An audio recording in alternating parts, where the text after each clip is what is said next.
여러분은 혹시 심근경색이라는 말을 들으면 어떤 장면이 제일 먼저 떠오르십니까?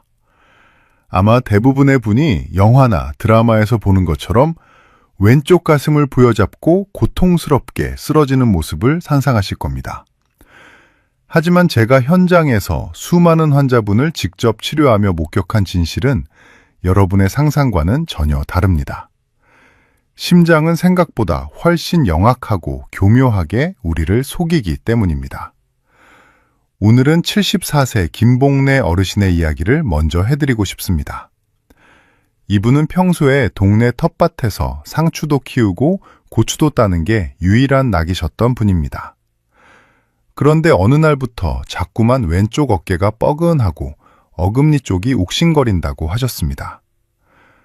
어르신은 당연히 나이가 들어서 50견이 왔나 보다, 혹은 치과에 갈 때가 되었나 보다 생각하셨지요. 그래서 파스도 붙여보시고 진통제도 드시며 며칠을 견디셨습니다. 하지만 여러분, 그것은 우리 몸이 보내는 마지막 구조 요청이었습니다. 심장이 터지기 일보 직전이라는 아주 절박한 신호였던 것입니다.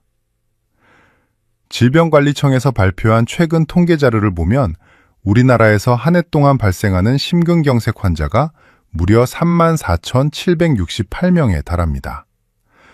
이걸 하루 단위로 쪼개보면 매일 95명의 우리 이웃이 갑자기 쓰러지고 있다는 소리입니다.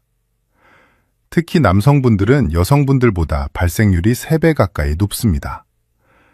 평소에 건강을 자신하던 분들도 예외는 없습니다.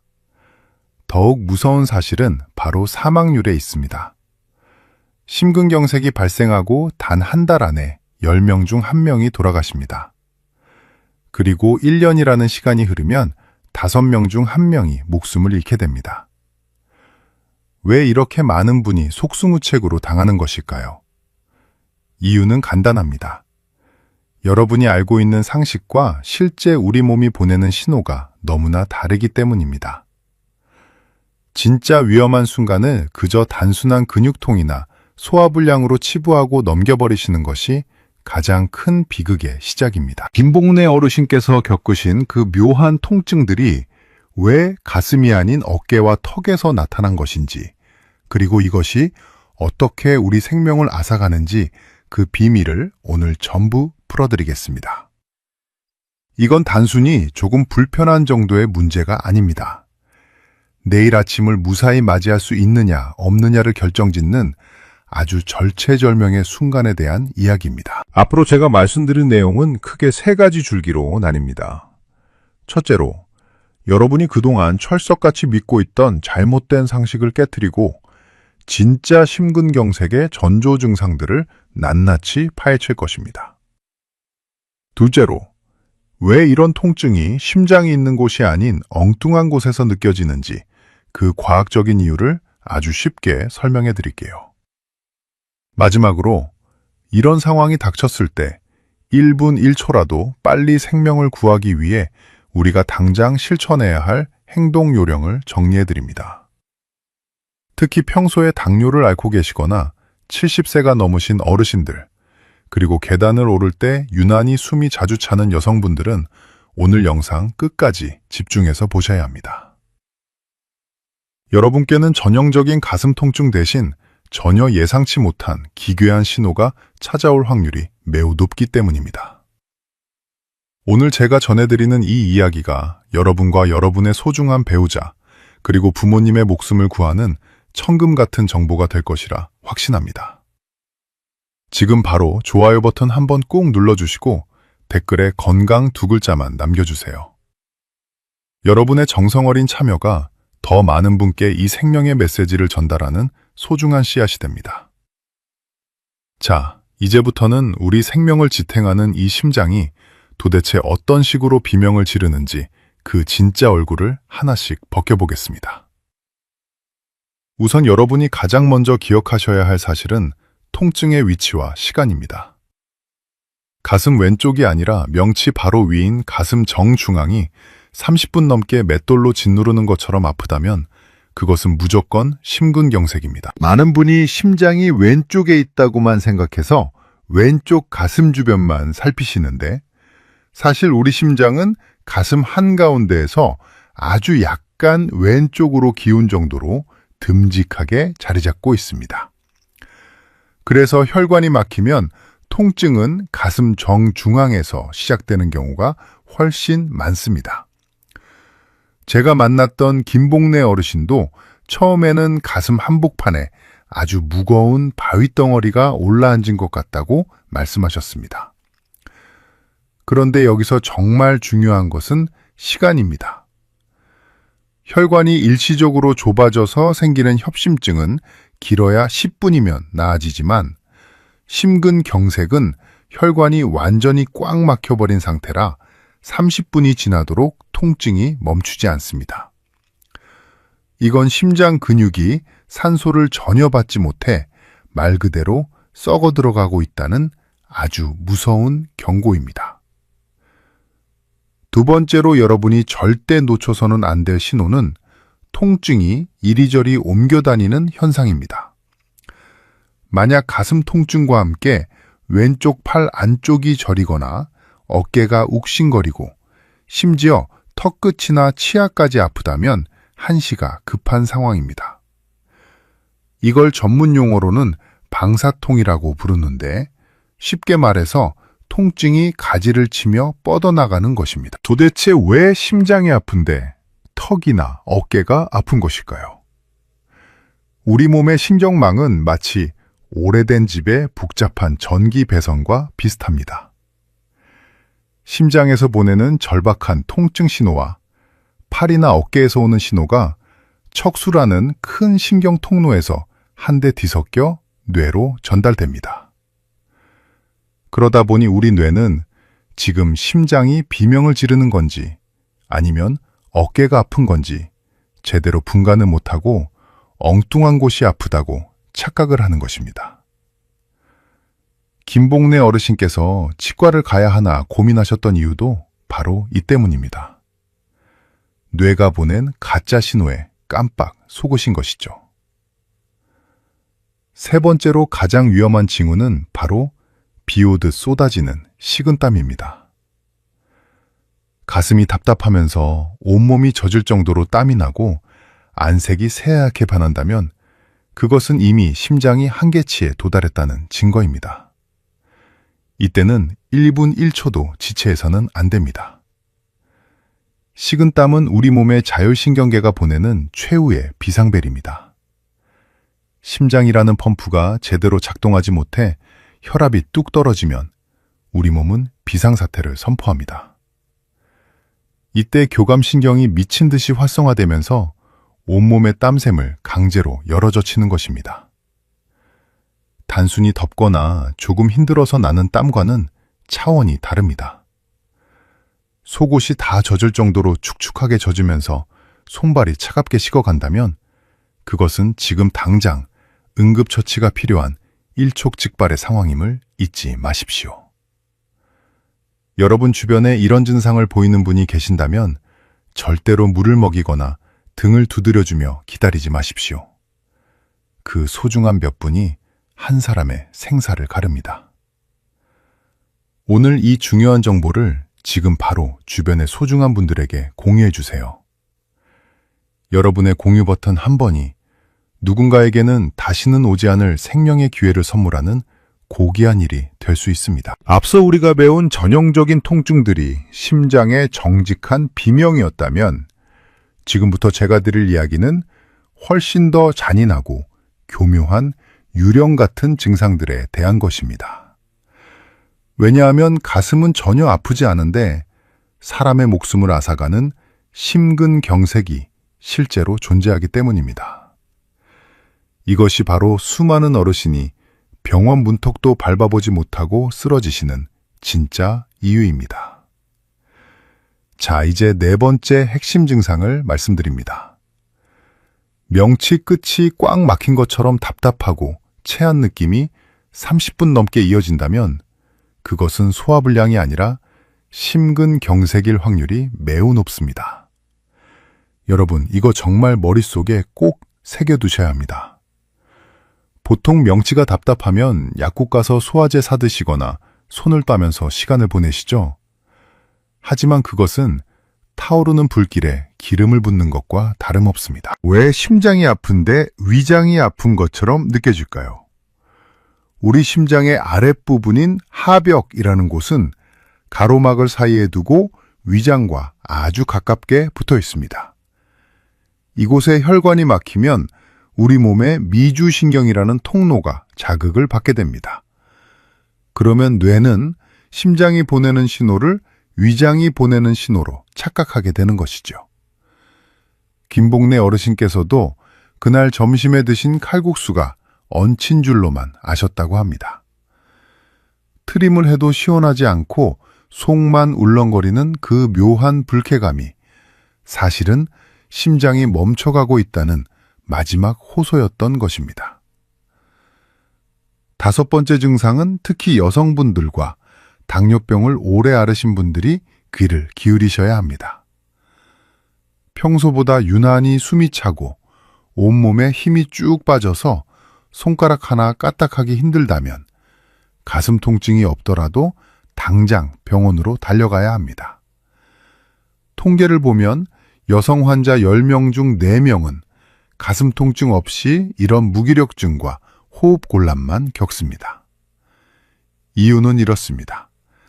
심장이 힘차게 피를 짜주지 못하면 우리 폐에 물이 차기 시작합니다. 그러면 계단을 오를 때뿐만 아니라 가만히 누워만 있어도 숨이 턱턱 막히게 됩니다.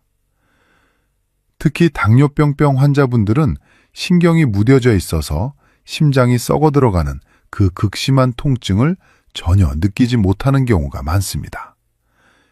이걸 의학계에서는 침묵의 살인자라고 부릅니다. 아무런 예고 없이 갑자기 세상을 떠나게 만드는 가장 무서운 형태의 심근경색인 것이죠. 여섯 번째 증상은 이유 없는 구역질과 구토입니다. 속이 메스껍고 토할 것 같은데 가슴 언저리가 묘하게 불편하다면 이것 또한 심장이 보내는 강력한 경고입니다. 실제로 응급실을 찾는 심근경색 환자 4명 중 1명은 구토 증상을 먼저 보입니다. 많은 분이 이걸 보고 상한 음식을 먹었나 혹은 위험이 도졌나 생각하며 골든타임을 허비하십니다. 하지만 심장과 위장은 자율신경이라는 하나의 끈으로 연결되어 있다는 사실을 기억하십시오. 심장의 혈류가 끊기면 그 자극이 즉시 위장에 전달되어 구토 중추를 자극하게 됩니다. 단순한 식중독이라면 설사가 동반되거나 시간이 지나며 나아지겠지만 심근경색에 의한 구토는 안색이 창백해지면서 생명의 불꽃이 꺼져가는 신호와 함께 찾아옵니다. 여러분, 제가 오늘 말씀드린 이 유령 같은 증상들의 공통점이 무엇인지 아십니까? 바로 지금까지 살아오면서 단 한 번도 느껴보지 못한 생소한 불쾌감이라는 것입니다. 뭔가 심상치 않다는 느낌, 그리고 설명하기 힘든 답답함이 밀려온다면 그 즉시 행동하셔야 합니다. 부끄러움은 잠시지만 생명은 단 하나뿐입니다. 김복래 어르신도 이제는 제 말씀을 듣고 완전히 깨달으셨습니다. 선생님, 저는 이제 소화제보다 119를 먼저 떠올리기로 했습니다. 라고 말씀하시는데 제가 얼마나 안심했는지 모릅니다. 여러분도 마찬가지입니다. 오늘 제가 알려드린 이 숨겨진 증상들만 잘 기억하셔도 여러분의 남은 인생은 훨씬 더 안전해질 것입니다. 오늘 이 영상이 여러분의 소중한 생명을 지키는 든든한 방패가 되길 바랍니다. 내용이 유익하셨다면 지금 바로 구독 버튼과 알림 설정 버튼을 꾹 눌러주세요. 제가 앞으로도 여러분이 병원 신세 지지 않고 건강하게 100세까지 사실 수 있도록 가장 정확한 의학 정보들을 가지고 찾아오겠습니다. 자, 여러분, 이제는 무서운 증상을 알았으니 실제로 우리 목숨을 구하는 실전 기술을 배워볼 시간입니다. 우리가 심근경색을 다룰 때 가장 먼저 머릿속에 새겨야 할 단어는 바로 골든타임입니다. 심장이 멈추고 뇌가 죽기 시작하는 시간은 단 4분이고 막힌 혈관을 뚫어 심장 근육을 살려내야 하는 시간은 딱 120분입니다. 이 두 가지 숫자가 여러분의 남은 수십 년 인생을 결정짓는다는 사실을 잊지 마십시오. 먼저 주변에 누군가 쓰러졌다면 즉시 4분의 기적을 시작해야 합니다. 심폐소생술은 생각보다 어렵지 않습니다. 환자를 딱딱한 바닥에 눕히고 가슴 한복판을 강하고 빠르게 누르기만 하면 됩니다. 이때 속도가 중요한데 보통 아바의 Staying Alive라는 노래 리듬에 맞춰 1분에 100회에서 120회 정도 누른다고 생각하시면 됩니다. 그리고 요즘은 지하철역이나 경로당에 자동 심장 충격기인 AAD가 잘 갖춰져 있습니다. 이것은 기계가 시키는 대로만 따라하면 누구나 사람은 살릴 수 있는 마법의 도구입니다. 하지만 더 중요한 것은 심장이 완전히 멈추기 전인 120분 안에 병원에 도착하는 것입니다. 증상이 나타나고 1시간 안에 혈관을 뚫으면 사망률을 절반 이상 낮출 수 있습니다. 그래서 제가 김복래 어르신께도 매일 아침 실천하시라고 당부드린 루틴이 있습니다. 여러분도 내일부터 당장 따라해 보십시오. 첫 번째 루틴은 아침 거울 보기입니다. 단순히 얼굴을 단장하는 것이 아니라 안색을 살피는 것입니다. 유난히 얼굴이 창백하거나 입술에 푸른빛이 돈다면 심장이 보내는 신호일 수 있습니다. 두 번째는 기상 직후 심호흡 확인입니다. 가슴을 크게 부풀려 숨을 들이마셨을 때 명치나 가슴 중앙이 뻐근하거나 답답하지 않은지 매일 점검하는 습관이 필요합니다. 세 번째는 환경 구축입니다. 거실 벽이나 전화기 옆에 119라고 큼지막하게 써붙여 놓으십시오. 막상 상황이 닥치면 당황해서 번호조차 기억이 안 날 수 있기 때문입니다. 김복래 어르신도 이제는 자제분들에게 본인이 어떤 증상을 조심해야 하는지 미리 다 공유해 두셨다고 합니다. 자, 이제 여러분이 평소에 가장 많이 물어보시는 궁금증 3가지를 명쾌하게 풀어드리겠습니다. 첫 번째 질문입니다. 선생님, 저는 가슴이 바늘로 콕콕 찌르듯이 아픈데 이것도 심근경색인가요? 하고 묻는 분들이 많습니다. 결론부터 말씀드리면 1초나 2초 정도 잠깐 찌르는 통증은 심근경색일 확률이 매우 낮습니다. 심장 근육이 죽어가는 통증은 바늘로 찌르는 느낌이 아니라 커다란 바위가 가슴을 짓뭉개는 것 같은 둔탁하고 압도적인 고통입니다. 콕콕 찌르는 것은 대개 늑막염이나 근육통인 경우가 많으니 너무 불안해하지 마십시오. 두 번째 질문입니다. 아스피린을 미리 먹어두면 심근경색 예방에 좋다고 하는데 사실인가요? 라는 질문입니다. 이것은 양날의 검과 같습니다. 혈관이 이미 좁아진 환자에게는 도움이 되지만 건강한 사람이 예방 목적으로 함부로 먹었다가는 위장출혈이나 뇌출혈 같은 심각한 부작용을 겪을 수 있습니다. 아스피린은 반드시 주치의와 상담한 후에 복용 여부를 결정하셔야 하는 전문 의약품이라는 점 명심하십시오. 세 번째 질문입니다. 저는 평생 마른 체격으로 살았는데 저도 혈관이 막힐 수 있나요? 라고 묻는 분들이 계십니다. 여러분, 마른 비만이라는 말 들어보셨죠? 겉모습은 말랐어도 내장 지방이 많고 혈관 속에 기름기가 가득한 분들이 의외로 많습니다.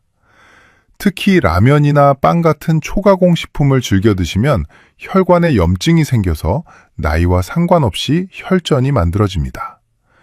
젊고 마른 사람이라도 안심해서는 안 되는 이유입니다. 김복래 어르신도 이제는 이 모든 수칙을 완벽하게 이해하고 실천하고 계십니다. 아침마다 거울을 보며 안색을 살피고 텃밭일을 하다가도 숨이 조금 차면 바로 휴식을 취하십니다. 여러분도 오늘 배운 이 내용들을 머리로만 알지 마시고 당장 오늘 저녁부터 가족들과 함께 공유해 보십시오. 오늘 영상이 여러분의 건강한 삶에 실질적인 도움이 되었다면 댓글에 숫자 1번이나 이해라고 남겨주세요. 여러분이 남겨주시는 그 짧은 단어 하나가 제가 다음 영상을 준비하는데 정말 큰 힘이 됩니다.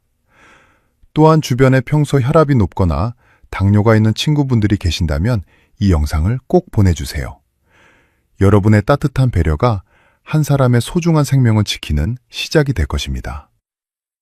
여러분, 오늘 우리는 심장이 우리에게 보내는 마지막 경고에 대해 아주 깊이 있게 이야기를 나누었습니다. 긴 시간 동안 집중해서 들어주신 여러분의 열정만 보아도 여러분은 이미 건강하게 장수하실 자격을 충분히 갖추셨다고 생각합니다.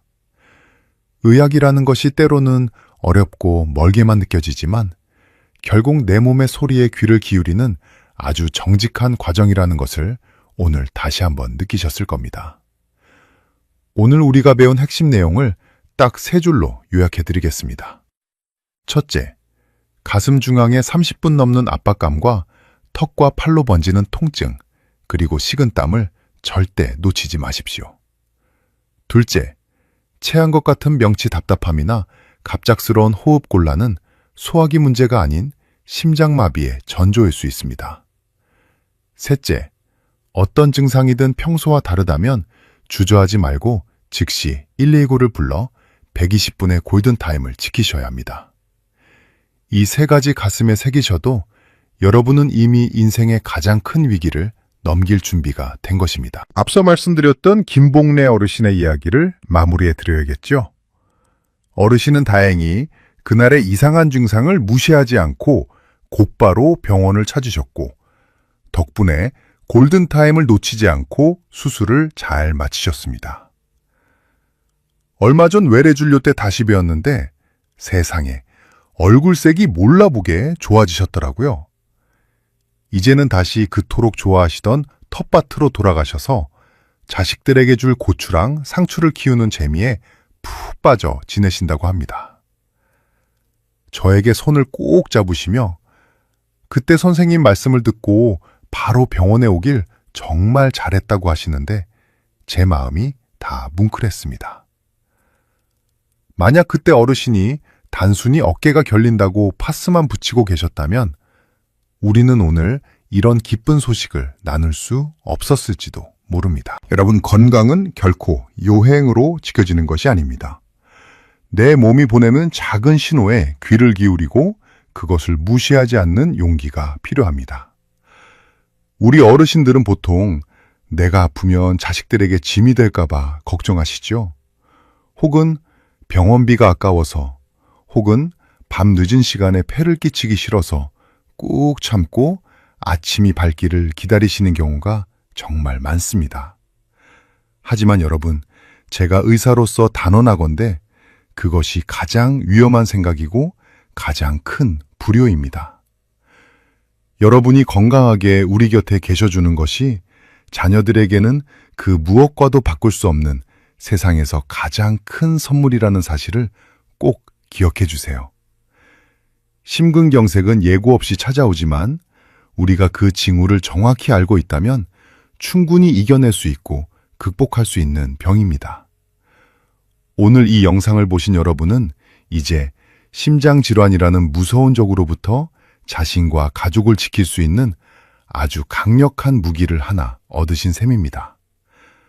부디 오늘 배운 내용들을 잊지 마시고 오늘 저녁 식사 자리에서 사랑하는 배우자나 자녀들에게도 꼭 한 번씩 들려주세요. 여러분의 입을 통해 전해지는 그 지식이 언젠가 누군가의 소중한 생명을 다시 살려내는 기적의 불씨가 될 것입니다. 저는 앞으로도 여러분이 차가운 병원 침대가 아니라 사랑하는 가족의 온기가 가득한 집에서 따뜻하고 평온한 노후를 보내실 수 있도록 돕고 싶습니다. 가장 정직하고 실질적이며 어르신들의 삶에 직접적인 도움이 되는 건강 정보만을 연구하고 전해드리겠습니다. 여러분의 곁을 지키는 든든한 주치의로서 끝까지 함께하겠습니다. 오늘 끝까지 시청해 주셔서 진심으로 감사드립니다. 여러분 모두의 가정에 건강이라는 축복과 행복이라는 웃음이 가득하시길 진심으로 빌겠습니다.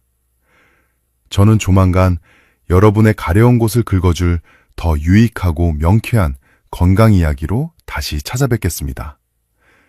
여러분 한 분 한 분 정말 소중합니다. 오늘도 내일도 언제나 건강하십시오. 사랑합니다.